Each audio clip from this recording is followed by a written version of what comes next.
Pagkatapos ng kasal na pang-ayos, kinuha ko ang 50 milyon mula sa napakagandang sea at umupa ng isang lupain sa labas ng batong lugar na napapalibutan ng bundok at tubig. Nagtungo ako sa buhay probinsya. Akala ko, hindi na ako muling makikipag-ugnayan sa kanya.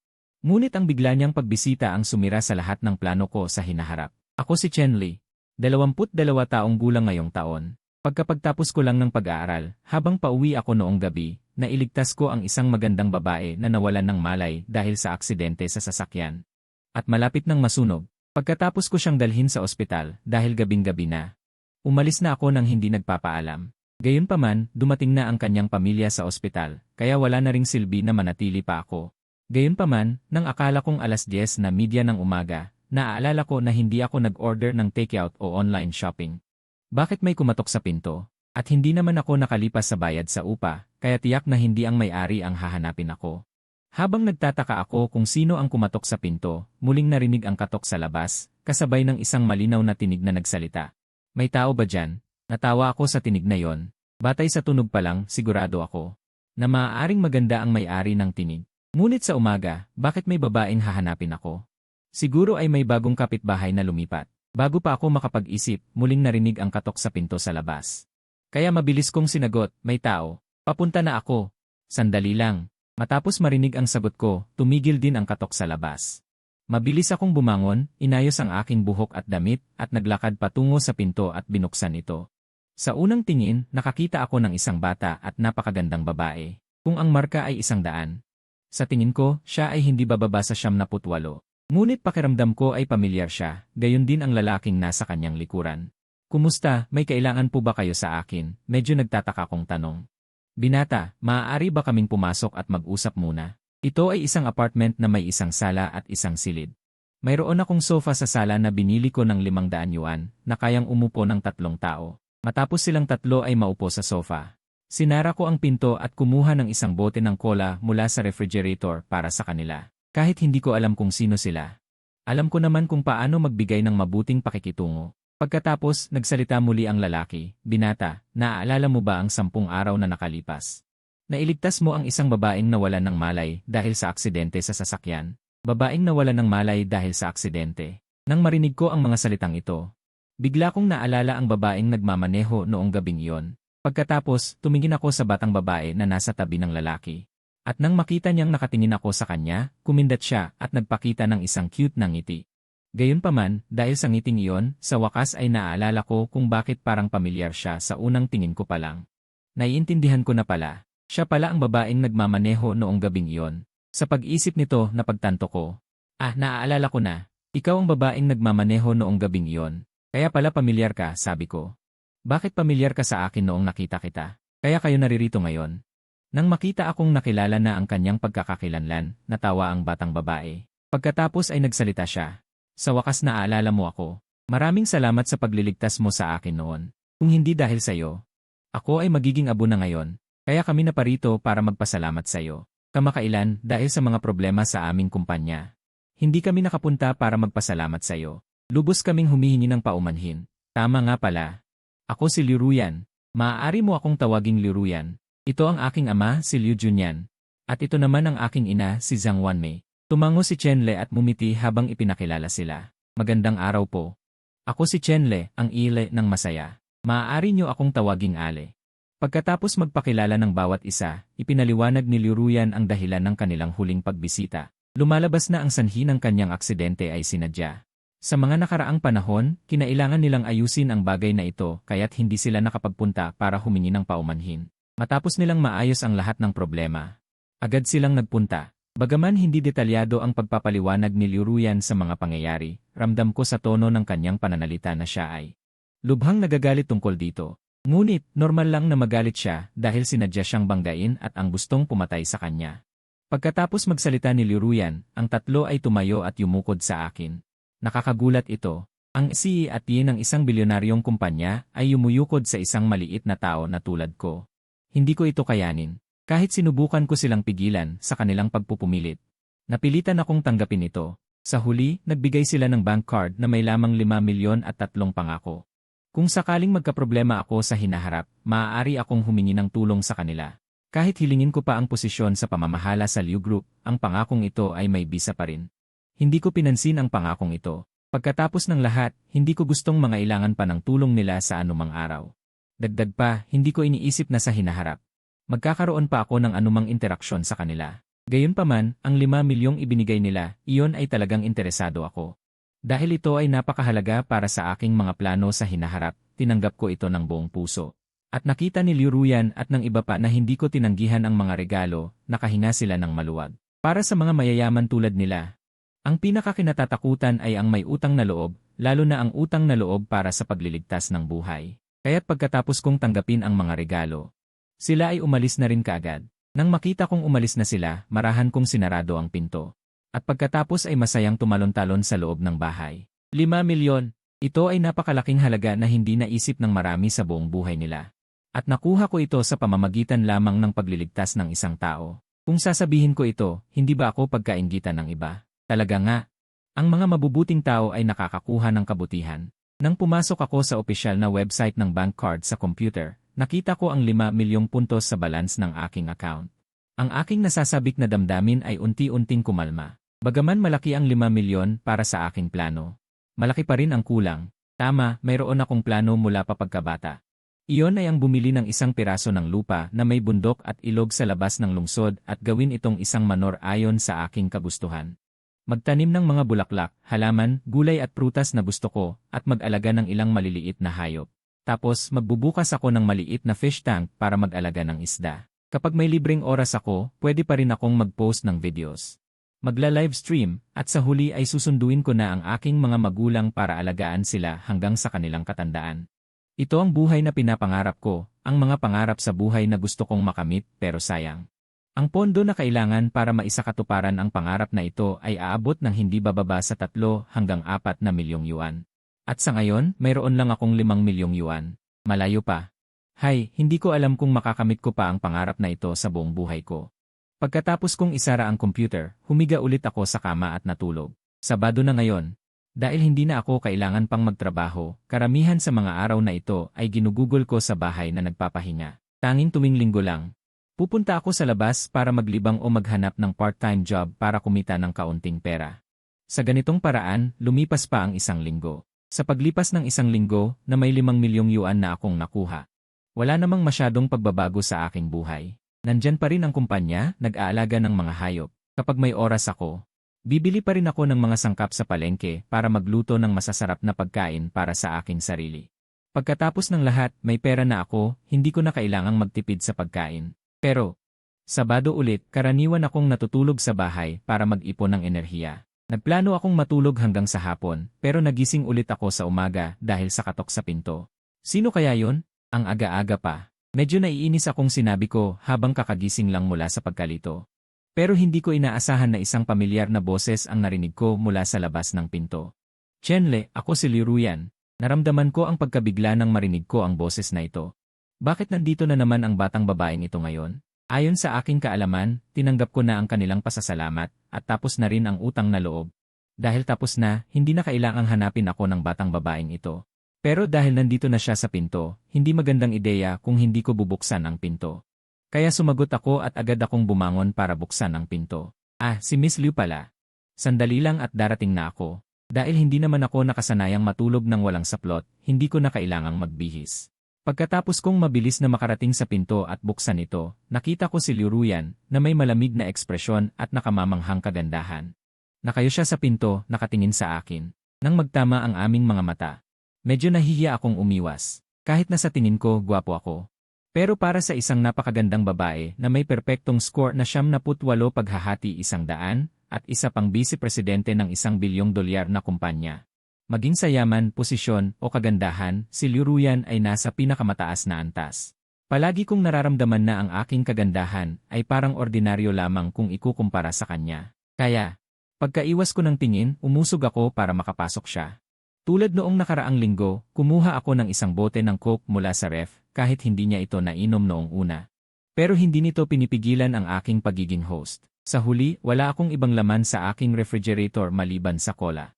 Pero hindi ko inaasahan na sa pagkakataong ito, iinom siya. Sa pagtunog ng paglagay ng tasa, Si Liu Ruyan ay sanay na binuksan ang kola at uminom ng isang sip-sip, pagkatapos ay lumingon siya sa akin.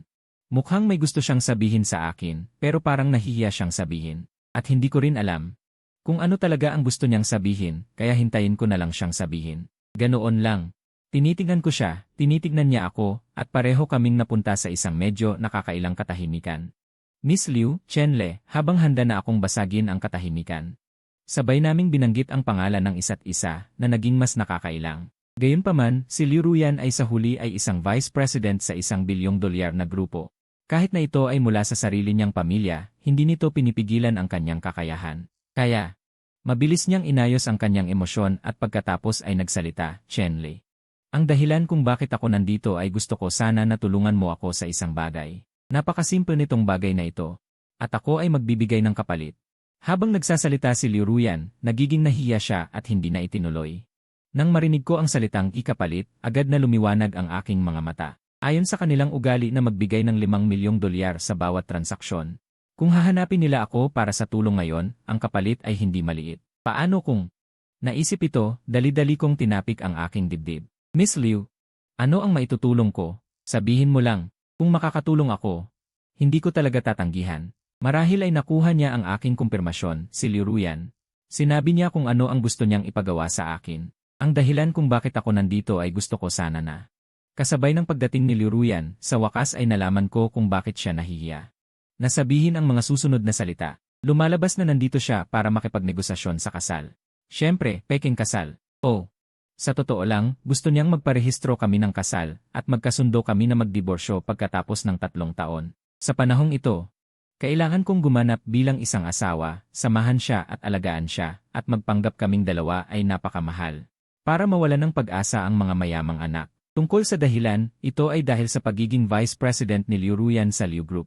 Ang bilang ng mga mayamang anak na nanliligaw sa kanya ay lalong dumami at alam na alam ni Liu Ruyan ang dahilan kung bakit sila nanliligaw sa kanya. Hindi higit pa sa gusto nilang makuha ang Liu Group. Dati, marami rin, ngunit hindi kasing grabe na ngayon. Dagdag pa, ang mga industriya sa ilalim ng Liu Group ay malawak na sakop. Kaya napakaraming mga kumpanya ang nakikipagtulungan. At ang mga mayamang anak na nanliligaw sa kanya ay karaniwang mga anak ng mga pinuno ng mga kumpanyang ito. Kaya para sa katatagan ng pag-unlad ng grupo, hindi siya maaaring maging masyadong mahigpit. Sa huli, lahat sila ay magkakakilala. Pero kung hindi ito malutas, naiinis lang siya dahil ang mga second-generation rich na ito. Araw-araw sa ilalim ng Liu Corporation Building, iba't ibang pag-amin, tulad ng light show confessions, flower confessions, fireworks confessions, pagkanta, sayaw, rap at iba't ibang mga pamamaraan ang lumalabas na ginagawa siyang hindi na makatiis. Sa kanyang pananaw, ang mga second-generation rich na ito ay kasing bata lamang ng mga elementarya, kaya hindi siya interesado sa kanila. Sa kawalan ng magawa, humingi siya ng tulong sa kanyang best friend, at hindi siya nabigo ng kanyang best friend. Nakaisip siya ng ganitong paraan para wakasan ang pagnanais ng mga second-generation rich na ito sa pamamagitan ng pagpapakasal. Nang marinig niya ang mga benepisyo ng paraang ito na sinuri ng kanyang best friend, ako ang unang naisip niya. Dahil dito, alam niya na ako ay magpapahinga sa bahay tuwing Sabado. Kaya noong nakaraang Sabado, sinabi ko sa kanila noong Sabado at maaga akong dumating. Kaya, plano mong gamitin ang paraang ito para matugunan ang patuloy na panunuyo ng mga second-generation rich. Pagkatapos marinig ang kanyang paliwanag, nagtanong ako. Tiningnan ako ni Liu Ruyan at sumagot ng, sila ang mga kilalang second-generation rich sa ating lungsod. Nagmamaneho sila ng mga mamahaling sasakyang nagkakahalaga ng milyon-milyon. Paano ako, isang ordinaryong tao, ay makakapantay sa kanila? Ayokong masaktan ni Chen Shijiang. Miss Liu, maghanap ka na lang ng iba na tutulong sa'yo. Taos pusong paumanhin. Nang marinig ang kumpirmasyon ni Liu Ruyan, hindi ko napigilan ang paghinga ko. At tumanggi. Wow, kahit interesado ako sa kompensasyon na inaalok niya. Hindi naman ako bobo. Kung magpapakasal ako sa kanya, hindi ba ako magiging kaaway ng mga second-generation rich na yon? Maaaring walang problema sa panahon ng kasal, ngunit pagkatapos ng diborsyo, ano ang mangyayari sa akin? Talagang hindi ko matatalo ang mga second-generation rich na ito. Kahit na ito ay isang lipunang pinamamahalaan ng batas, at hindi ko kailangang masyadong mag-alala tungkol sa panganib, ang mga second-generation rich na ito ay tiyak na may iba pang paraan. Upang ayusin ito, upang hindi ka makapamuhay sa lungsod na ito. Kaya, hindi ko talaga matatanggap ang trabahong ito. Nang marinig ni Ruyan na tumanggi ako, siya ay nag-aalala. Sa kanyang ugali, mula pagkabata, ang mga lalaking kilala niya at itinuturing niyang kaibigan ay hindi higit sa 5 at ang mga lalaking ito ay ang kanyang mga pinsan.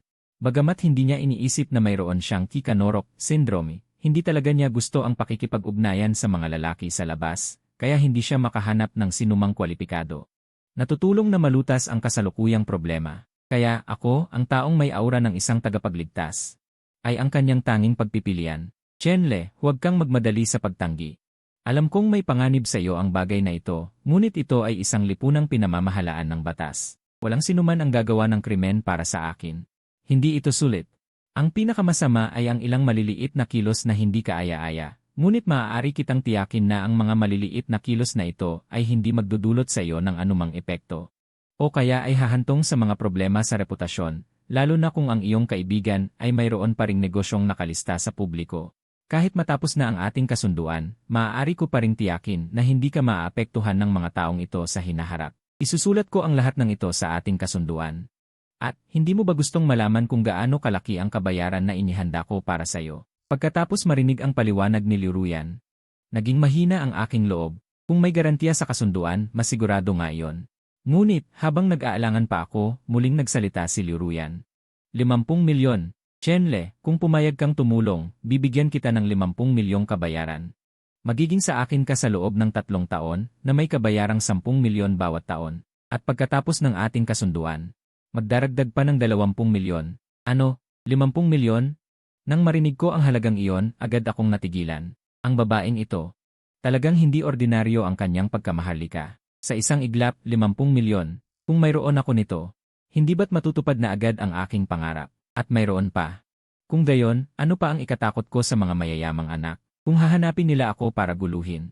Hindi ko ikasisira na ipatikim sa kanila ang lakas ng Tai Chi na pinag-aralan ko ng mahigit 10 taon. Naisip ko ito, medyo nahihiya akong kinamot ang aking mga kamay. Miss Liu, ang pagtulong sa kapwa ay ang ating tradisyonal na kabutihan. Ako, higit sa lahat, ay ayaw makakita ng mga kababaihan na ginugulo ng mga mayayamang anak. Kaya, hindi ko alam kung kailan tayo pipirma ng kasunduan. Siguradong gagawin ko ang aking makakaya upang harangan ang lahat ng panggugulo para sa iyo. Sa pagtatapos nito, kinurot ko ang aking dibdib. Orihinal na medyo natatakot si Liu Ruyan na baka tanggihan ko ulit siya. Hindi ko inaasahan na pagkatapos niyang banggitin ang kabayaran, nakita niya akong biglang nagbago ng isip. Ang bilis ng pagbabagong ito ay lumagpas sa kanyang inaasahan, kaya't siya ay nalilito. Nakita ko ang kanyang anyo, agad akong nagmadali. Maaaring dahil sa mabilis kong pagtanggap. Gusto niyang bawiin? Hindi pwede. Kung babawiin niya, saan pa ako makakakuha ng 50 milyon? Paano ko matutupad ang aking pangarap? Walang oras para mag-isip pa. Muli akong nagsalita upang paalalahanan siya. Miss Liu, nang marinig niya ang aking paalala. Si Liu Ruyan ay nagising na, kaya't dali-dali siyang sumagot, oo. Kung gayon, agad na tayong pumirma ng kasunduan. Dala ko na ang kasunduan. Tingnan mo kung may gusto kang idagdag. Pag-usapan natin ng maayos. Sabi niya, kinuha niya mula sa kanyang bag ang 3 kasunduan. Sa kanyang kilos, malinaw na napakahanda niya. Kinuha ko ang 3 kasunduan.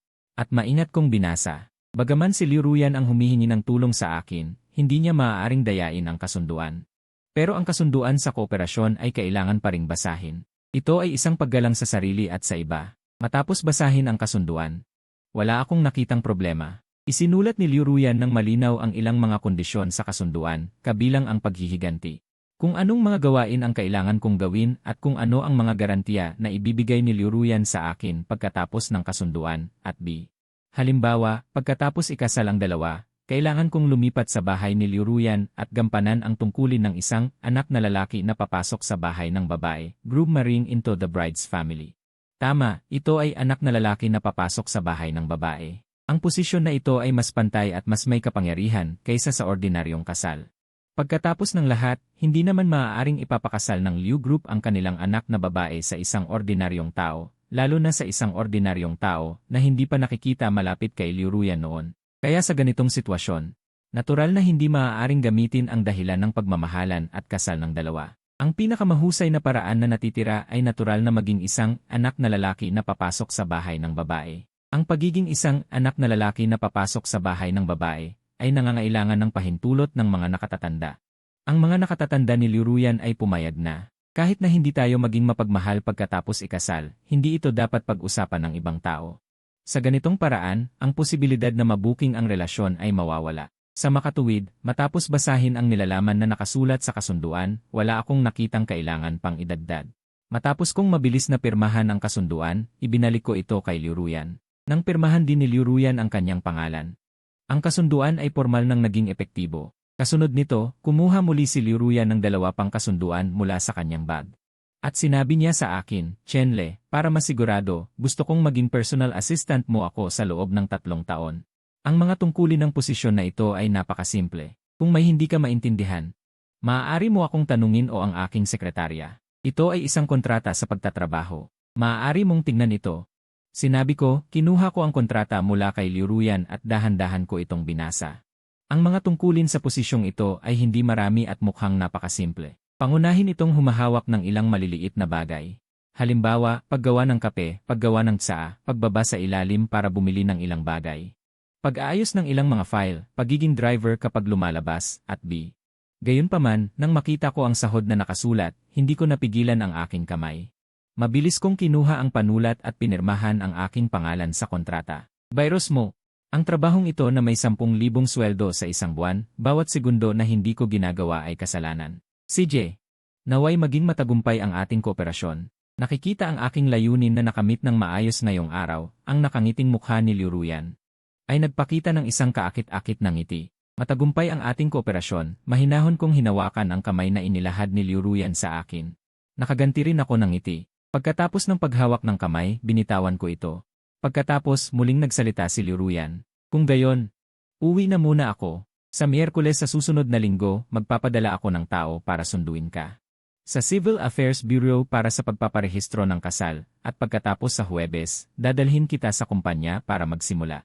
Bago ito, maaari mo munang ayusin ang iyong mga problema sa trabaho. Kung mayroon kang hindi malutas, maaari mo akong kontakin. Ito ang aking WeChat. Magdagdag tayo bilang magkaibigan. Sige, kaming dalawa ay kumuha ng aming mga telepono at nagdagdag ng aming mga WeChat account. Pagkatapos, umalis na si Liu Ruyan na nag-iwan lamang ng bahagyang samyo sa hangin. At sa ganitong paraan, sinimulan ko ang 3 taong trabaho bilang peking asawa. Mabilis na lumipas ang 3 taon. Sa panahong ito, para makuha ko ng perpekto ang kabayarang 50 milyon. Para masilbihan ng kliyente, bilang asawa, hindi. Dapat ay bilang manugang na lalaki na naninirahan sa bahay ng babae, ang pagganap ko ay walang kapintasan. Mula sa kaibuturan ng puso, huwag mo nang banggitin ang mga anak ng mayayaman. Kahit ang mga magulang ni Liu Ruyan, pati ang kanyang mga lolo't lola at mga kamag-anak ay halos napaniwala na ako ay tunay na manugang na lalaki na naninirahan sa bahay ng babae. Dahil, para mas maging makatotohanan ang aking pagganap, naglaan ako ng maraming pagsisikap sa pagkain, pananamit, tirahan, at transportasyon ni Liu Ruyan. Sa tuwing siya ay nagkakasakit, ako ang unang nandyan para alagaan siya, magluto ng mga sustansyang pagkain para sa kanyang paggaling. Aalagaan ko rin ang kanyang paminsan-minsang pagiging mainitin ang ulo. Sa totoo lang, mga problema sa trabaho. Sa posisyon bilang personal na assistant, ginawa ko ang lahat ng aking makakaya. Kahit na ang aming kasal ay ayon sa kasunduan at hindi tunay.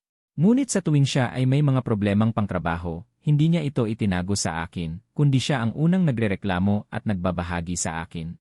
Nagbibigay din ako ng aking mga mungkahi. Bagaman karamihan sa mga ito ay walang silbi, seryoso pa rin itong pinakikinggan ni Liu Ruyan. Maaari itong ituring na pagkakaintindihan sa pagitan namin. Siyempre, bilang panganay na anak ng pamilyang Liu, ang 3 bagay na pagkain, pananamit, at tirahan ay hindi ko kailangang alalahanin. Ayusin ito ng mga ordinaryong tao at sekretarya. Ang ginagawa ko ay nasa aspetong praktikal. Para makapasok ako araw-araw, dadalhan ko si Liu Ruyan ng mga pagkain gusto niya. Pag-uwi, magluluto din ako ng mga pagkain gusto niya. Bukod pa sa aking mga taon ng karanasan sa pagluluto at talento sa pagluluto. Espesyal akong nag-develop ng maraming bagong putahe at matamis para kay Liu Ruyan. Kalaunan ay lumawak din ito sa pag-customize ng ilang mga putahe para sa kanyang mga nakatatanda, pati na rin ang ilang mga sustansyang pagkain at Chinese herbal dishes. Nagdulot ito ng napakataas na gana sa pagkain sa kanila. Kahit ang mga nakatatanda, pagkatapos kumain ng aking mga sustansyang pagkain at Chinese herbal dishes, naramdaman nilang bumuti ang kanilang kalusugan. Halimbawa, ang lolo ni Liu Ruyan, si Liu Shuguo, ay noon pa man ay may sakit na rayuma at pananakit ng paa. Tuwing umuulan, sobrang sakit nito. Kailangan lamang ng ilang Chinese herbs para maibsan, hindi para tuluyang gumaling. Pagkatapos kumain ng Chinese herbal dishes na ginawa ko sa loob ng ilang panahon, unti-unting gumaling ang karamdamang ito. Sa pag-ulan, hindi na sumasakit ang kanyang paa. Ito rin ang dahilan kung bakit. Halos napaniwala nila ako bilang tunay na manugang na lalaki. Bagaman dahil sa mga kadahilanan sa pamilya, hindi ko maipapakita ang aking kakayahan sa pagluluto sa publiko. Ngunit sa loob ng 3 taon na ito, kami ni Liu Ruyan ay mag-asawang kinikilala ng batas. Kung gayon, ang kanyang pamilya ay aking pamilya na. Walang limitasyon sa pagpapakita ng aking kakayahan sa pagluluto sa aking pamilya. Maaari rin itong ituring na paggamit ng Bob. Salamat sa aking biyenan. Kahit na sa 3 taon na ito, inalagaan ko si Liu Ruyan ng walang kapintasan. Gayunpaman, habang nasa pamilya ni Liu, naramdaman ko rin ang kasiyahan. Pangunahin dahil sa pera. Salamat sa aking pagiging tagapagligtas ng buhay at sa pagkakakilanlan bilang tagalutas ng problema ni Liu Ruyan mula sa mga mayayamang anak. Ang ama at ina ni Liu ay naroon noong sinabi ni Liu Ruyan na hindi siya makatulog. Nang naghahanap siya ng pabango ng totoo. Nilalangaw ito kaya tinanong niya ako kung pwede ko ba siyang ilabas para kumain sa labas. Hindi ko akalain na ang bilyonaryang anak na babae ay nilalangaw din pero dahil 1:00 na ng madaling araw. Hindi ko talaga gusto dahil pagkatapos kumain at bumalik. 3 ng madaling araw na. At hindi rin ako gutom kaya nagboluntaryo ako na. Lutuan ko siya ng isang mangkok ng noodles. Sumang-ayon si Liu Ruyan. Sa aking husay sa pagluluto, ang pagluluto ng isang mangkok ng noodles ay napakadali. Kaya nagpunta ako sa kusina at sa pinakamabilis na oras. Niluto ko siya ng isang mangkok ng Chen's Braised Pork Instant Noodles. Ang braised pork na ginawa ko gamit ang espesyal na pamamaraan. Ay medyo mababa ang texture, ngunit walang epekto sa aroma. Gayunpaman, kahit na medyo mababa ang texture, ito ay kumpara lamang sa braised pork na ginawa ko gamit ang normal na pamamaraan. Malayo pa ang pagkakaiba nito sa mga braised pork crackers na nasa merkado ngayon. Kaya, nang inilabas ko ang mangkok ng Chen's Braised Pork Instant Noodles, ang aroma ng braised pork ay mabilis na kumalat sa buong villa. Kaya ang ama at ina ni Liu na natutulog sa unang palapag ay nagising sa amoy. Nang sila ay lumabas sa kanilang mga silid at naghanap ng amoy patungo sa dining room, nakita ko si Liu Ruyan na parang ilang araw ng gutom. Nalalasap niya ang noodles ng sabi. Ang pananaw na iyon ay talagang bumago sa kanilang pananaw sa kanilang anak. Si Liu Ruyan, na masarap na kumakain noon, ay natural na hindi alam na ang kanyang mga magulang ay nasa likuran na niya. Nang paalalahanan ko siya, saka lang niya napansin. Ngunit hindi lang siya nahiya. Sa halip ay pinuri niya sila ng paulit-ulit. Ang resulta, gaya ng inaasahan. Sa paghingi ng paumanhin ng ama at ina ni Liu, gumawa ako ng isang mangkok para sa kanila. Dahil marami pa ang natirang braised pork. Mabilis na naluto ang 2 mangkok ng mabangong braised pork instant noodles. Silang 3 ay sabik na nalalasap ang noodles. Hindi ko maiwasang magpakita ng bahagyang pagmamalaki. Ang aking husay sa pagluluto ay talagang nakakakilala. Nang matapos ako, natural na hindi ko sila inistorbo at pinili kong bumalik sa pagtulog. Mula noon, unti-unti kong nasakop ang kanilang panlasa. Bagaman ang pang-araw-araw na pagkain ay ginagawa pa rin ng kanilang mga kusinero, ngunit matapos matikman ang aking luto, ang mga pagkain ito na dati ay mukhang masarap, ay naging mga pagkain lamang para mabusog. Kaya tuwing weekend o ilang pista, sinasabi ni Liu Ruyan at ng iba na sana ay magluto ako. At nag-alok pa sila ng 5,000 yuan para sa karaniwan. 10,000 yuan para sa mga pista sa bawat kainan. Hindi ko masasabi. Ang pagiging mayaman ay tunay na mabuti. Ginawa ko ang trabaho, walang kwenta. Sa isang araw, kaya kong kumita ng hindi bababa sa 10,000. Kung kasama ang paggawa ng almusal, aabot iyon sa 15,000. Ang trabahong ito, ang tanga lang ang hindi gagawa nito. Sa isang buwan, ang pinakamababa ay 40,000, pinakamataas na 60,000. Kung may mga pista, mas marami. Sa isang taon, halos 50 hanggang 60,000. Kung idagdag mo ang ilang gamot na pampalusog. At ang mga halaga ng pagluluto ng tradisyonal na gamot ng China, mas marami pa yon. At sa loob ng 3 taon, bukod sa bayad sa pagtatrabaho, sa tuwing Pasko at Bagong Taon, makakatanggap din ako ng mga pulang sobre mula sa mga nakatatanda o kamag-anak ni Liu Ruyan. Ang mga taong ito ay mayayaman. Kaya sa 3 taon, bukod sa 50 milyong bayad ayon sa kasunduan, ang sweldo at bonus ng personal na katulong, ang bayad sa pagtatrabaho, ang mga pulang sobre sa mga pista, at B, ay nakatanggap ng halos 9 milyong dagdag. Tangina, ang saya nito, kung ang kasunduan ay hindi lamang 3 taon, magagawa ko ang trabahong ito habang buhay. Siyempre, ito ay isang bagay na maaari ko lamang pangarapin. Tingnan mo, noong lumabas kami ni Liu Ruyan sa Civil Affairs Bureau, pakiramdam ko ay napakasaya ko na dahil malapit ko nang simulan ang pagtatayo ng aking pangarap. Nakita ni Liu Ruyan na paglabas ko sa Civil Affairs Bureau, hindi nawala ang ngiti sa aking mukha. Naramdaman niya ang kaunting inis, kaunting pagkalungkot, at kaunting pagtataka. Hindi niya alam kung bakit ganito ang nararamdaman niya. Isa lamang itong kasalayon sa kasunduan. Pagkatapos ng kasunduan, dapat ay maghihiwalay na lang kami. At sa palagay niya ay hindi siya umibig sa akin, ngunit bakit ganito ang nararamdaman niya? Hindi niya ito maintindihan sa ngayon. Kaya't nagtanong siya, Chenle, tapos na ba ang renovation ng iyong bahay sa labas ng lungsod? Kung hindi pa tapos ang renovation, maaari ka pang tumira ng mas matagal sa amin hanggang matapos ang renovation bago ka lumipat. Hindi pa huli ang lahat. Sa totoo lang, ang kasunduan namin ni Liu Ruyan ay natapos 3 araw na ang nakalilipas. Natapos na 3 araw na ang nakalilipas, ngunit dahil medyo abala ako kamakailan, hindi pa ako nakapag-file ng diborsyo.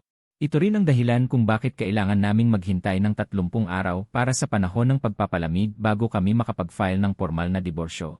Ngayon, pagkatapos naming lumabas sa Civil Affairs Bureau, iniisip ko kung paano itatayo ang aking maliit na farm kaya hindi ko napansin ang kakaibang emosyon sa mukha ni Liu Ruyan. Sa halip, tumawa ako at sumagot, hindi na po, Miss Liu. Tapos na ang renovation ng bahay, kaya hindi na po namin kayo mahihirapan. Magkita na lang tayo sa loob ng 30 araw. Matapos sabihin yon, naglakad ako patungo sa aking sasakyan na nakaparada sa gilid ng kalsada, pinaandar ito, at nagmaneho patungo sa labas ng lungsod. Ang aking sasakyan ay isang Xiaomi Z7 Max Edition, madali lang. At si Liu Ruyan na naiwan sa lugar. Gusto sanang magsalita, ngunit hindi niya alam kung paano, kaya't nakatingin na lamang siya habang sumasakay ako sa kotse. At dahan-dahang nawala sa kanyang paningin. Bigla, isang mainit at basang emosyon ang nagsimulang bumaha sa kanyang isipan, na parang may nawala sa kanya, na naging dahilan ng matinding kalungkutan. Ngunit umalis na ako gamit ang kotse, kahit may gusto siyang sabihin sa akin. Huli na ang lahat, kaya naman sa harap ng mga tao. Ang Presidente Liu, na napakatigas at malamig, ay parang isang inabandonang babae ngayon. Nakatingin sa aking papalayo, masamang tinatapakan ni Liu Ruyan ang lupa. Ang lalaking ito ay umalis ng walang pag-aalinlangan. Hindi ba niya ako gusto kahit kaunti, o wala siyang nararamdaman? Dati niya akong tinatawag na Liuyan, at sa isang iglap ay naging Miss Liu. Ang bilis niyang magpalit. Sa kawalan ng pagpipilian, bumalik si Liu Ruyan sa kanyang sasakyan. Nagmaneho siya papunta sa bahay ng kanyang matalik na kaibigan. Isang oras mamaya, sa bahay ng matalik na kaibigan ni Liu Ruyan. Liuyan, hindi ba sinabi mo dati na ito ay isang kasunduan lamang? Kung gayon, bakit ka nandito ngayon para sabihin sa akin ito, Morphe? Nagugustuhan mo na si Chenle? Naku, ang taas ko. Ang presidente ng kumpanya, na hindi pinapansin ng mga lalaki, ay biglang nagkakagusto. Habang ibinabahagi ni Liu Ruyan ang kanyang nararamdaman sa kanyang matalik na kaibigan, nagulat muna siyang nagtataka. Pagkatapos ay naging pagkamangha. Hindi niya inaasahan na ang kanyang matalik na kaibigan, na palaging may mataas na pananaw at hindi kailanman naisip ang pag-ibig o pag-aasawa mula pagkabata, ay nagkakaroon na ng mga senyales ng pag-ibig. Totoo ngang lumabas ang araw sa kanluran. Hindi ko rin alam. Sa tingin ko ay hindi ko pa siya nagugustuhan, ngunit kapag naiisip ko na matatapos ang aming kasunduan at wala na kaming relasyon, nakakaramdam ako ng kalungkutan sa aking puso. Nakikita ang pagkamangha ng aking matalik na kaibigan, bumuntong hininga si Liu Ruyan. Hahaha, hangal na babae, gusto mo lang siya. Kapag ang isang babae ay nalulungkot dahil sa pag-alis ng isang lalaki. Maliban kung ang lalaking iyon ay iyong kamag-anak, kung hindi, iisa lamang ang sagot. Ibig sabihin, gusto mo siya. Marahil ang iyong pagmamahal sa kanya ay nasa simula pa lamang.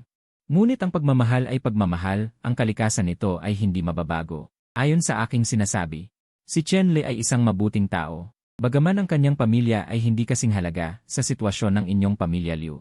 Hindi mo na kailangang isaalang-alang ang kanyang pinagmulan. Ang pinakamahalaga ay sa pag-aalaga sa isang babae. Wala siyang maipipintas. Tignan mo, 3 taon na ang nakalilipas, pinaganda kanya ng husto. Perpekto ang iyong katawan at ang iyong balat ay mas bumuti kaysa dati, ganap na hindi tulad ng isang 26 taong gulang na babae. Sa halip, parang isang 17 o 18 taong gulang na batang babae, at ang iyong kutis ay mas bumuti ng higit sa 1.5 puntos, walang bakas ng pagod mula sa mahirap na trabaho. Hindi kasing eksagero ng iyong sinasabi na pinagaganda at pinapalaki. Naririnig ang sinasabi ng kanyang matalik na kaibigan. Namula si Liu Ruyan at sinabi, hindi naman eksagero. Ruyan, ikaw ay nasa kaligayahan ngunit hindi mo ito alam. Kung hindi ka maging masaya, maaari mo bang ikumpara kay Zhang Zixuan? Siya ay palaging gumagawa ng e-skincare at iba pang mga pag-aalaga sa katawan, ngunit makikita mo pa rin ang mga senyales ng pagtanda ng balat, dahil ito ay hindi maiiwasan para sa mga kababaihan. Bukod pa rito, ang labis na paggamit ng pampaganda ay magpapabilis pa ng prosesong ito. Kaya, Ruyan, kapag kailangan mong pahalagahan ang ilang mga lalaki, kailangan mong pahalagahan sila. Kapag kailangan mong maging aktibo, kailangan mong maging aktibo. Huwag maghintay na pagsisihan mo ito kapag nawala na ito. Kung hindi, hindi ako magsisimpatya sa malungkot na mga babae. Matapos ipaliwanag ni Wang Xiaoming, hindi niya nakalimutang tuksuhin siya. Ay naku, hindi siya kasing ganda ng sinasabi mo. Gayunpaman, tumugon si Liu Ruyan na matigas pa rin ang ulo. Hehe, dahil sa tingin mo ay hindi magaling si Chen lang, kung gayon ako ang maghahanda. Sa aking kagandahan, manliligaw ako, hindi ako naniniwala na hindi ko siya makukuha. Mahaba na rin ang panahon. Kung hindi mo gusto, susubukan ko. Pagkatapos gawin ang lahat ng ito, gumawa rin ng aksyon na Iron Snake Cover, si Wang Xiaoming. Hindi peke ang aksyon na ito. Simula nang makakain siya ng lutong bahay ko, hindi na niya makalimutan. Tuwing holiday o paminsan-minsang weekend, pupunta siya sa bahay ng mga Liu upang magsisi. Sa 3 taon na ito, marami na siyang napagsamantalahan. Narinig ito ni Liu Ruyan at talagang nagalit. Hindi pa kami hiwalay ni Chen. Maghihintay ako hanggang sa formal na kaming maghiwalay, at pagkatapos ay magpapakita ako. Sa madaling salita, 1 buwan na lang. Makikita kung kailan nagmamadali si Liu Ruyan. Patuloy na pinatindi ni Wang Xiaoming ang presyon. Ngunit bago pa man siya matapos, pinigilan siya ni Liu Ruyan. Kahit hiwalay na, hindi pa rin pwede. Naku, sinabi ko na. Hindi pa ako nagsisimula pero nagmamadali ka na. Sabi mo hindi mo gusto ang taong iyon. Naglalaro lang ako sa'yo. Paano magiging bastos si Wang Xiaoming na sumalo sa lalaki ng iba? Huwag kang mag-alala. Lene, nakita ang ganitong hitsura ni Liu Ruyan. Naging gutom si Wang Xiaoming. Kaya biro niya Xiaoming, nag-donate ka sa akin, ubusin ko ang pagkain mo. Dahil sa sinabi ni Wang Xiaoming, alam ni Liu Ruyan na niloko siya ng kanyang kaibigan. Kaya ginamit niya ang parehong kamay upang simulan ang head washing and leg rubbing technique. Lene, nasasaktan ako. Itigil mo na. Hindi makayanan ni Wang Xiaoming ang sakit at agad na sumuko. Dahil sa lihim na itinatago ni Liu Ruyan, hindi siya mapapatawad ni Wang Xiaoming. Nakita ni Wang Xiaoming na hindi siya mapapatawad ni Liu Ruyan, kaya pinilit niyang tiisin ang sakit at discomfort. Pumasok din siya gamit ang parehong kamay, sinimulan ang pagbabalik. Naglaro sila ng ganito, hindi ko alam kung gaano katagal.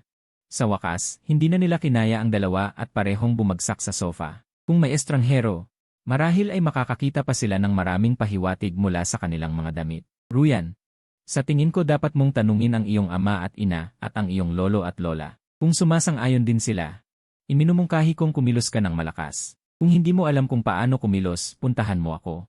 Bibigyan kita ng ilang ideya. Kahit na ako ay isang single dog, nag-aral ako ng marami. Mga tutorial sa kung paano humabol ang babae sa lalaki. Ang maliit na tiyan hindi ba ito madali? Matapos magpahinga sandali, tumayo si Wang Xiaoming at pinunasan ang kanyang magandang mukha. Masakit ang aking tiyan. Kailangan kong kumain ng masarap na pagkain. At pagkatapos niyang masiguro, pagkatapos ng pangungutya ni Wang Xiaoming, nalinawan din ni Liu Ruyan ang kanyang mga iniisip. Kaya tumango siya, at nang gabing iyon, pag-uwi niya sa bahay, direkta niyang kinausap ang kanyang mga magulang. Sinabi niya ang nasa isip niya, Ruyan, malaki ang aming pamilya. Hindi na kailangang isaalang-alang ang pagkakapantay-pantay ng antas ng pamumuhay, kaya't huwag kang mag-alala at sundan mo siya. Dagdag pa, nasisiyahan kami sa batang si Chenle. May kakayahan siya, at higit pa riyan, marunong siyang mag-alaga. Kung ibibigay ka namin sa kanya, kahit 10 ulit pa, makakatiyak kami. Matapos marinig ang buong puso ni Liu Ruyan, walang pagtutol na pumayag sila. Akala nila noon na ang kanilang anak ay may gusto kay. Mayroon siyang romantikong damdamin para sa aming anak, kaya hindi sila makapagbigay ng anumang opinyon. Ngayong narinig nila ang pagnanais ng kanilang anak, syempre, hindi sila tatanggi. At si Liu Ruyan, matapos makuha ang suporta ng kanyang mga magulang, nagpakita ng isang kaakit-akit na ngiti sa kanyang mukha. Pagbalik niya sa kanyang silid, kinuha ni Liu Ruyan ang kanyang telepono. Sa WeChat, nakita niya ang pangalang Steve Wood at nagpadala siya ng isang mensahe. Al, nakahanda ka na ba sa bagong bahay?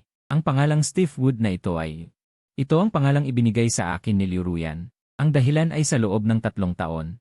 Sa paniniwalang ang isang bilyonaryong CEO ay hindi magkakagusto sa akin, hindi ako kailanman gumawa ng anumang masiglang kilos. At si Liu Ruyan na nakita wala akong pakialam sa isang napakagandang babae tulad niya, nagalit siya at binigyan ako ng pangalang iyon. Siyempre, hindi ko alam ang mga ito. Gayunpaman, ang bagong bahay ay isang 3 palapag na villa na may lawak na 200 metro kwadrado sa bawat palapag, 5 silid at 2 sala. Kasama pa riyan ang bawat silid na may sariling banyo. Ang unang palapag ay may 4 na silid, isang malaking sala, isang malaking kusina, at 2 banyo. Ang bawat silid ay mayroon ding sariling banyo, kaya ito ay napakagarbo. Ang buong bahay na ito ay nagastos ng halos 5 milyong yuan. Natapos lamang ang pagtatayo 2 buwan na ang nakalipas. Dahil hindi ako madalas dumating dito pagkatapos itayo. Sa tuwing pupunta ako, inuutusan ko lang ang mga manggagawa na i-install ang mga kasangkapan at kagamitan at aalis na ako. Kaya hindi pa nalilinis ang loob ng bahay. Kaya nang pumasok ako sa bahay, nagulat ako. Ang buong bahay ay puno ng alikabok at mga karton, tila matagal nang walang nakatira. Kung hindi ito lilinisin, hindi ka pwedeng tumira dito. Ngunit para sa isang malaking bahay, kung ako lang mag-isa ang maglilinis, malamang na hindi ko matatapos sa ilang araw. Sa kawalan ng pagpipilian, nilinis ko na lang ang aking silid tulugan sa pangalawang palapag. Ang silid aklatan, pati na ang kusina, banyo, sala, at hagdanan sa unang palapag. Ang natitira ay plano kong ipalinis bukas. Sa ngayon, may pera na ako, kaya hindi ko na kailangang pahirapan ang sarili ko. Gayunpaman, napakalaki pa rin ang trabaho dahil sa bagong ayos na bahay, napakarami ng alikabok, at mahigpit itong dumikit, hindi kayang higupin ng vacuum cleaner. Kailangan ko lang gumamit ng basang pamunas at punasan ng malakas upang maalis ang alikabok. Kaya, ang hirap ng trabahong ito ay mahirap isipin. Pagkatapos ng ilang oras ng pagtatrabaho, sa wakas, nakahiga na ako sa sofa para magpahinga. Nang kinuha ko ang cellphone sa ibabaw ng coffee table, ang una kong nakita ay mahigit 10 mensahe mula kay Liu Wuyan. Lumipas ang ilang oras, nagsimula na akong maglinis. Pagkatapos ng ilang oras ng pagtatrabaho, ang aking mga braso ay puno ng sakit. Nagkaroon ako ng kaunting pagkalito kung bakit bigla akong padalhan ng maraming mensahe ng dalagang ito. May balita ba kung maayos na siyang nakapag-ayos? Hindi ko agad naisip ang dahilan kaya sinabi ko lang na maayos na siya. Paumanhin na hindi ko agad nakita ang cellphone dahil naglilinis lang ako.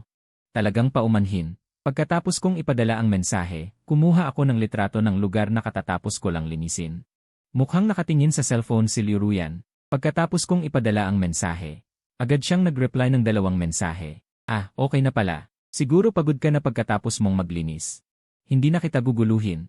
Magpahinga ka na. Magandang gabi.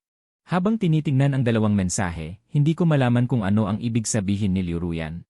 Dahil ba sa paulit-ulit niyang pagpapadala ng mensahe, ay gusto lang niyang sabihin sa akin na magandang gabi. Hindi ko maintindihan.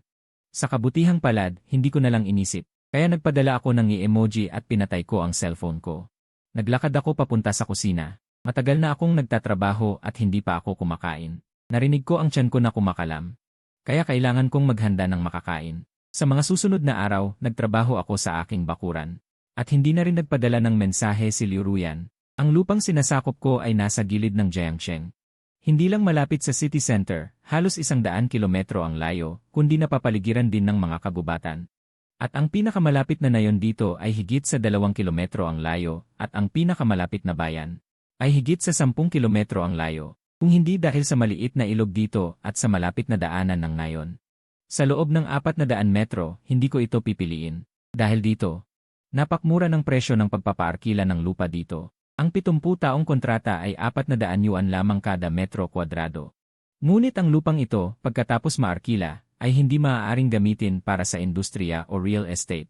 Siyempre, ang limitasyong ito ay para sa akin ay parang wala lang.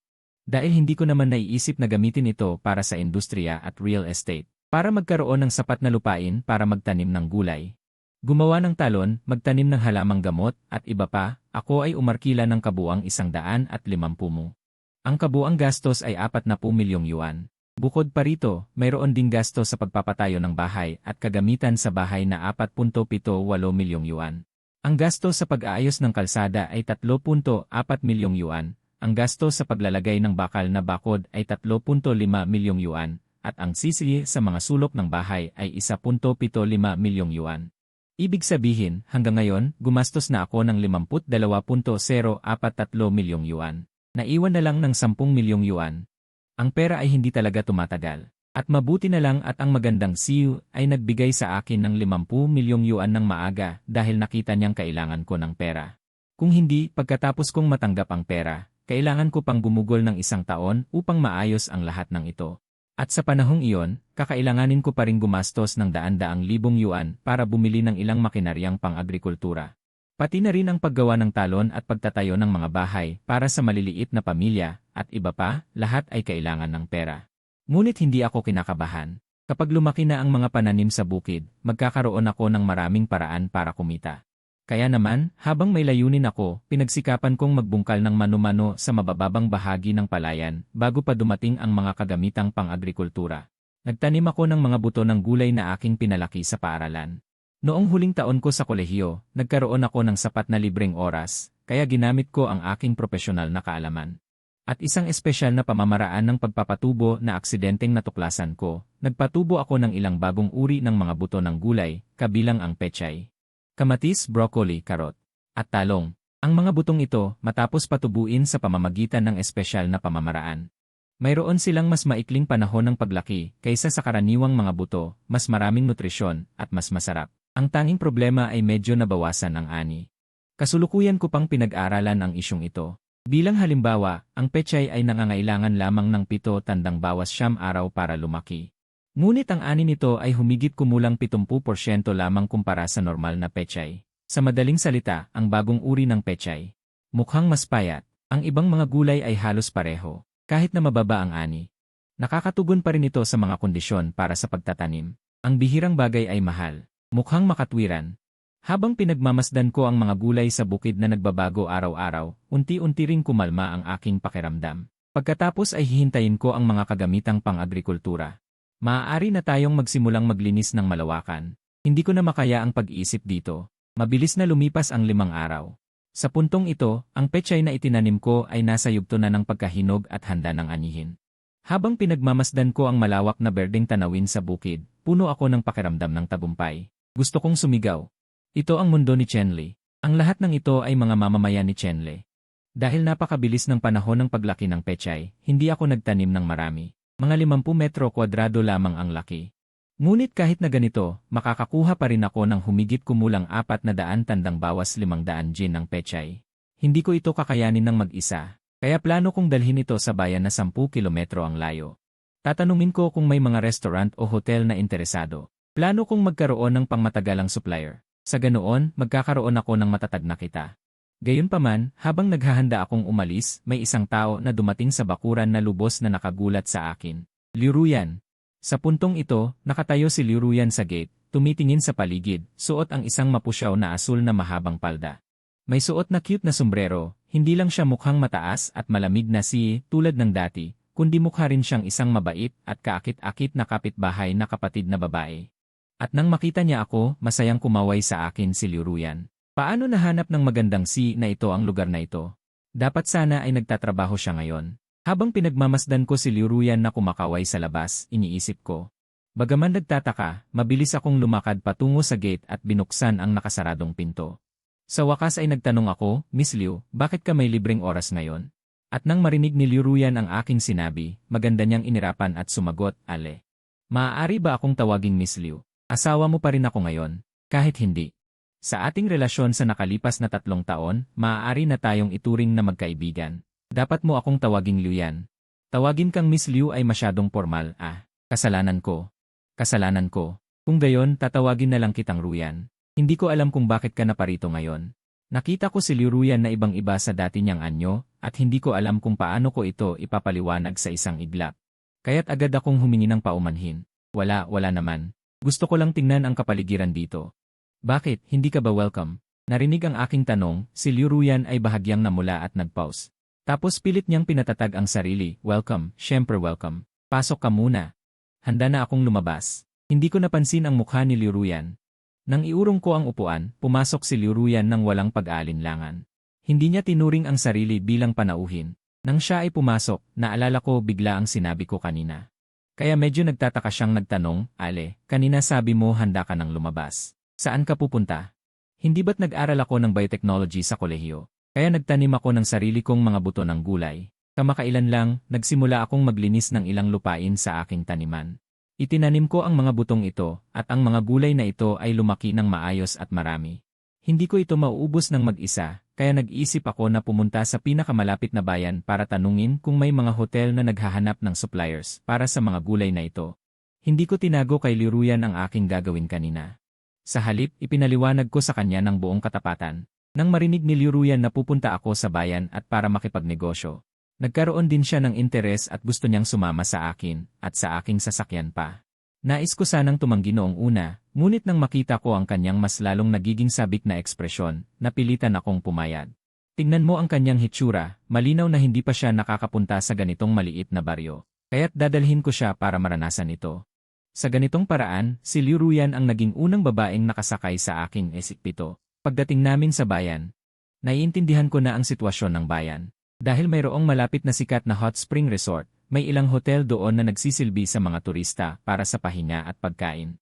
Bagaman hindi sila mga star-rated hotel, ang kanilang lokasyon malapit sa resort ay naging dahilan upang makakuha sila ng maraming bisita dahil sa kanilang paborableng lokasyon. Kaya malaki ang kanilang pangangailangan sa mga gulay at wala namang malalaking taniman ng gulay sa malapit. Ang mga gulay ay dinadala mula sa ilang kilometro ang layo. Ngayon, nalaman nilang makakapag-supply ako ng gulay na malapit na at mas mataas pa ang kalidad, lasa at nutrisyon. Kaya't agad silang pumayag ng walang pag-aalinlangan. Sa huli, pumirma ako ng kontrata sa kanila para sa 6 na buwan na supply. Ang bawat hotel ay mag-o-order ng 200 tandang bawas 300 katis ng gulay araw-araw. May 4 na hotel na ang kabuuan ay humigit kumulang 1,200 katis. Bagaman hindi ito mukhang marami, ang aking mga supply ay dekalidad na gulay. Mas maganda pa kaysa sa mga organic na gulay, kaya't maaari nilang gamitin ito bilang kanilang signature dish. Sa ganitong paraan, maaaring hindi kasing dami ang konsumo. Kung tataas ang konsumo sa hinaharap, maaari rin naming dagdagan ang dami. Para sa presyo, dahil naroon si Liu Ruyan, ang bilyonaryong si. Natural na hindi kami lugi, kahit ang pinakamurang repolyo ay ibinenta sa 23 yuan bawat kati. Doble pa kaysa sa ordinaryong organic na repolyo. At ang iba pang mga gulay ay nasa 25 yuan pataas. Lalo na ang broccoli, na umabot sa 45 yuan bawat kalahating kilo. Malaki ang naitulong ni Liu Ruyan para makuha ang presyong ito. Kaya naman, bumili rin ako ng ilang karne at sangkap para sa pagluluto ng pauwi. Pagdating ko sa Manor, gumawa ako ng ilang espesyalidad gamit ang mga gulay mula sa aking bukid. Makalipas ang 12 araw, natikman niya muli ang luto ko. Muling ipinakita ni Liu Ruyan sa akin kung paano siya unang kumain ng luto kong ramen na may karne. Mabilis niyang ginamit ang mga chopstick, wala siyang pagiging suplada tulad ng isang babaeng si.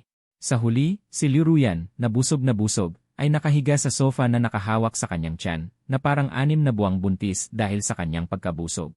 Bakit parang mas gumaling pa ang galing mo sa pagluluto? Tanong ni Liu Ruyan, na nakahiga sa sofa, inihahambing ang luto ko ngayon sa mga niluto ko sa bahay nila.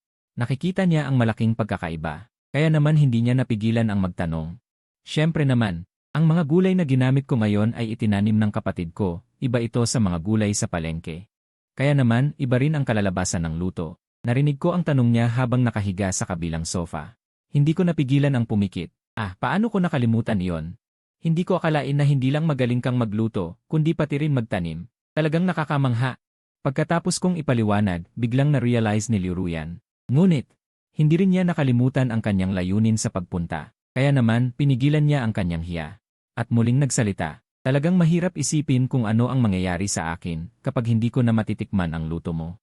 Sana ay palagi ko na lang matikman ang luto mo. Nang sabihin ito ni Liu Ruyan, ang kanyang karaniwang maputing pisngi ay namula. Kaya naman, dali-dali niyang tinakpan ang kanyang mukha gamit ang 2 kamay na sinusubukang itago ang kanyang itsura. Ngunit sayang, hindi niya nakita ang kanyang hitsura dahil nakaupo ako sa kabilang dulo. Dagdag pa riyan, dahil kamakailan lang ay tinulungan niya ako sa isyu ng presyo ng gulay, kaya naman sinabi ko. Huwag kang mag-alala, Ruyan, kung gusto mo ng luto ko sa hinaharap. Halika lang dito, siguradong masisiguro ko na. Sigurado ka ba, Ale? Kung gayon, madalas akong manggulo sa'yo. Paano kung magrenta ako ng kwarto dito? Para mas madali akong makapunta dito. Medyo malayo kasi ang biyahe pa uwi mula dito. Kung kakain ako dito ng hapunan tapos uwi ako, magiging huli na. Mayroon ka namang maraming kwarto dito na hindi mo naman magagamit lahat, hindi ba? Narinig ko siyang nasasabik na nagsasabing madalas siyang bibisita. Kasabay nito, nagtanong siya tungkol sa pagrenta ng kwarto. Pinag-isipan ko ito. Totoo nga naman, kung kakain siya ng hapunan dito, medyo huli na ang biyahe pa uwi. At marami rin akong kwarto dito. Kaya naman, hindi naman makakasama kung may umupa. Kaya naman, pumayag ako sa kanyang alok. Hindi ko alam na ang alok na ito ay magdudulot ng malaking pagsisisi sa akin sa hinaharap. Pagkarinig ni Liu Ruyan na pumayag ako, agad siyang nag-utos. Kinaumagahan, sa labas ng pinto ng aking manor, dumating ang 2 malaking truck. Para ito sa pagdadala ng mga gamit ni Liu Ruyan, tulad ng mga maleta, kama, kabinet, at iba pa. Puno itong nakalagay habang nililipat ng mga trabahador. Lahat ba yan ay sa kanya? Sa sumunod na buwan, bumibisita si Liu Ruyan tuwing 2 araw at sa bawat pagbisita niya, nanunuluyan siya sa akin. Para bang itinuturing na niya itong bahay niya at hindi ko naman ito masyadong pinansin. Sanay na rin naman akong mag-isa at nakakaramdam ng pagkaulila. Kung hindi lang dahil sa mga gamit na hindi pa lubusang naliligpit. Naisip ko na nga na ipatira dito ang aking mga magulang. Hindi ko lang alam kung gusto nila dahil medyo malayo rin dito. Ngayong nandito na si Liu Ruyan, isang napakagandang babae, sa wakas ay naramdaman ko na ang buhay. Dahil dito, sa isang buwan naming pagsasama, naranasan ko ang ibang pakiramdam kumpara noong nasa bahay ng mga liw ako. Noong nasa bahay ng mga liw ako, lagi lang akong nagmamadaling tapusin ang mga utos. Kaya naman, lagi ko lang tinitingnan ang sarili ko bilang isang estranghero, at ang relasyon ko sa pamilya Liu ay isang ugnayan lamang ng amo at empleyado. Pero ngayon, iba na. Ako ang may-ari dito. Bagamat si Liu Ruyan ay bisita, mas malapit na siyang kaibigan, kaya parang nagsasama kami. Bagamat magkahiwalay ang bahay, hindi ko alam kung sadya o hindi sa tuwing gigising ako sa umaga. Madalas kong nakikita si Liu Ruyan na nakasuot ng sexy na nightgown, nakaupo sa sofa sa sala sa ikalawang palapag. Ang kanyang mahaba at balingkinitang katawan, kasama ang kanyang sexy na nightgown at ang kanyang malambot at makatas na dibdib, ay palaging nagdudulot ng pagkatuyo ng aking bibig bilang isang batang lalaki na puno ng sigla at hindi ako makatingin ng matagal. Gayunpaman, sa tuwing makikita ko ang magandang hugis ng katawan ni Liu Ruyan at mabilis akong babalik sa aking kwarto. Si Liu Ruyan sa sala ay nagpapakita ng isang ngiti na parang nagtagumpay sa plano, kahit may bahid ng hiya ang ngiti. Ito ay nagpapatunay na ang ideya ni Wang Xiaoming ay epektibo at nakalimutan ko ang tungkol sa cooling-off period ng diborsyo. Bukod pa rito, naniniwala siya na sa paglipas ng panahon, isang batang lalaki na puno ng sigla tulad ko ay hindi makatiis. Kapag nangyari iyon, direkta na siyang magiging mas matatag at hindi siya maniniwala na hindi niya ako makukuha. Sa katunayan, hindi ako nakapagpigil ng matagal at sumuko na. Hindi ko siya kinaya, kaya binuksan ko ang isang bote ng alak. At uminom kami. Sa simula, walang nangyari, ngunit noong uminom siya ng pangalawang baso, parang nalasing siya at bumagsak sa sofa. Kung lasing lang siya, wala naman akong gagawin. Marami talagang umiinom ng alak na mabilis malasing. Sa loob ng 3 taon, bihira kong makita si Liu Ruyan na umiinom, kaya hindi ko alam kung gaano ang kanyang tolerance sa alak. Ngunit hindi ko inaasahan na pagkalasing niya. Patuloy siyang nagsasalita na parang nagwawala sa lasing. Ale, maaari ba nating huwag nang magdiborsyo? Gusto kita. Ayokong magdiborsyo. Kuya, huwag. Diborsyo. Nang marinig ang mga salita ni Liu Ruyan na puno ng lasing, biglang nanikip ang puso ko. Sa totoo lang, gusto ko ngang mangyari ang sinasabi ni Liu Ruyan ngayon, pero isa lang akong ordinaryong tao na may talento sa pagluluto. Talaga bang magugustuhan ng isang bilyonaryang CEO na tulad ni Liu Ruyan? At sa loob ng 3 taon, hindi naman nagpakita si Liu Ruyan ng pagmamahal sa pagitan ng lalaki at babae para sa akin. Pinakamataas lang ay ang damdamin ng pagiging magkaibigan. Ngunit ngayon, ang mga salitang sinasabi ni Liu Ruyan na gusto niya ako ay nagdulot sa akin ng pagkalito. Napatulala ako sa kinatatayuan ko, nakatingin sa kanya sa sofa, na karaniwan ay malamig at maganda, ngunit ngayon ay parang pinakamagandang babae. Hindi ko alam ang gagawin. Luyan, ikaw kung lasing ka, dadalhin kita sa kwarto mo. Sinubukan kong itago ang pagkalito ko sa ibang paraan. Ngunit sa puntong ito, parang hindi narinig ni Liu Ruyan ang sinabi ko. Ang kanyang pisngi ay namumula na hindi normal dahil sa alak at nakapikit pa rin ang kanyang mga mata. Ngunit patuloy pa rin siyang bumubulong, huwag kang makipagdiborsyo at patuloy na gumagalaw ang kanyang katawan, malapit nang mahulog sa gilid ng sofa. Kung mahulog siya, baka masakit ang puwitan niya, kaya mabilis akong lumapit. At binuhat siya, pinasandal ko siya sa akin, nararamdaman ang init na nanggagaling sa kanya. Hindi ko alam kung paano ko siya dadalhin sa kwarto, pero nag-isip ako saglit at nagpa siya na buhatin siya ng parang prinsesa. Kung tutuusin, malambot siya sa buong katawan. Malamang hindi siya makatayo, kaya hindi ko siya matutulungan kung tatayo siya. Bagaman napakaganda ni Liu Ruyan, kung 100 ang score, at least 78 ang makukuha niya para sa kanyang mukha. Ngunit hindi siya mabigat, mga 52.5 kilo lang. Kumpara sa kanyang taas na halos 170 sentimetro, napakapayat na niya. Ang bigat na ito ay napakadali para sa akin. Pagkatapos ko siyang buhatin, naglakad ako papunta sa kwarto niya. Pagkatapos ay inilapag ko siya sa kama, binuksan ang aircon para sa kanya, at kinumutan siya. Habang papalabas na ako, nahawakan ko si Liu Ruyan. Pero kahit ganito magkaharap kami, Nakatingin sa kanyang napakagandang mukha at sa kanyang malambot na mga labi. Sa puntong ito dahil sa alak. Parang kakaibang pula ang kulay at ang kanyang hininga ay may amoy ng alak na mainit na dumadampi sa aking mukha. Nagkaroon ako ng isang ideya, tanungin siya, tanungin siya, tanungin siya. Ngunit mabilis kong iwinaksi ang ideyang iyon. Siya ay isang bilyonaryang CEO. Paano kung puro lang siyang nagsasalita ng walang saysay at hindi talaga ako gusto? Kung tatanungin ko siya, hindi ba't ito ay parang panghahalay? Ayokong makulong. Sa pag-isip na ito, desidido akong tumayo. Sa sandaling tumayo ako, dahan-dahang iminulat ni Liu Ruyan ang kanyang mga mata, pagkatapos ay hinawakan ang aking leeg gamit ang kanyang mga kamay. Kasunod nito, sa aking naguguluhang tingin, hinalikan niya ang aking mga labi. Sa isang iglap, dalawang ideya ang pumasok sa aking isipan. Una, nawala ang aking unang halik. Pangalawa, hinalikan ako ng isang bilyonaryang CEO. Sa sandaling ito, nararamdaman ko ang lambot sa aking mga labi at puno ng pag-aalangan ang aking puso. Umalis na lang ba ako? O magpatuloy? Nang halikan ako ni Liu Ruyan kanina, parang gising na siya. Kung aalis ako agad, paano kung talagang gusto niya ako? Siguradong masasaktan siya. Kung magpapatuloy, baka hindi niya ako gusto. Tama na. Ang isang tao'y mamamatay, ang mga ibon ay lilipad patungong langit. Ang mga kabataan ay dapat maging matapang, mag-isip muna. Hinawakan niya ang aking baywang at hinila ako sa kanyang yakap, pagkatapos ay nagsimula siyang tumugon ng buong lakas.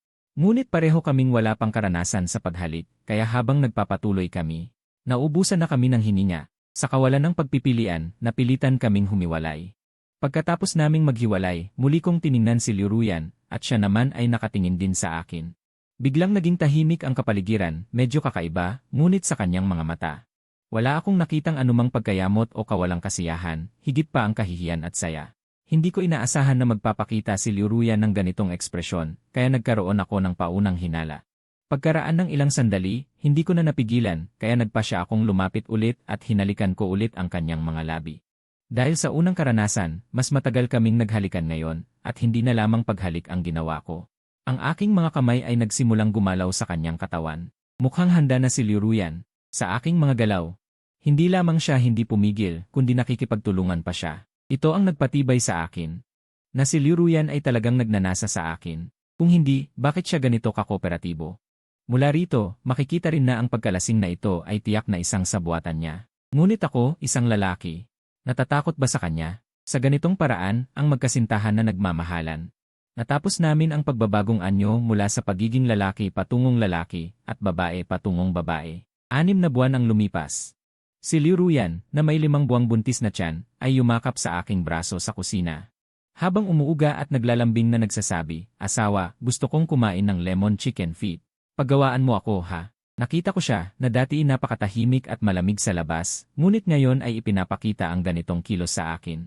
Hindi ko napigilan ang aking sarili na tusukin ang kanyang ilong at muling sinabi ng malumanay, "Mahal.